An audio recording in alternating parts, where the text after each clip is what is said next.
அடடே, பொரியல், கூட்டு, அப்பளம் இத்தனை வகை இருக்கிறது தெரியாமல நான் தின்னற சாப்பிட்டுட்டு இருக்கேன். நீங்க சாப்பிடும்போது என்னை ஏன் கூப்பிடாம சாப்பிட்டீங்க? அப்படி இல்ல நீ. நம்ம வீட்டு சமையல் தான் ஒரு ரேஞ்சுன்னு நான் ஃபிக்ஸ் பண்ணி வச்சிருக்கேன். ஒரு சாம்பார், ஒரு வத்தல், அவ்வளவுதான். நீங்க வந்ததுக்கு அப்புறம் தானே இந்த கூட்டு பொரியல் ரேஞ்செல்லாம்.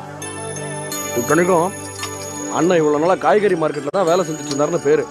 கொன்றுவார் பாருங்க முருங்கக்கான்னு ஒண்ணு முத்தி போய் ஸ்டம்பா நட்டு வச்சு கிரிக்கெட் விளையாடுற மாதிரி இருக்கும். அது கூட பெரிய விஷயம் இல்ல. வெண்டைக்கான்னு ஒண்ணு கொன்றுவார், வெட்டுறதுக்கே 4 நாள் ஆகும்.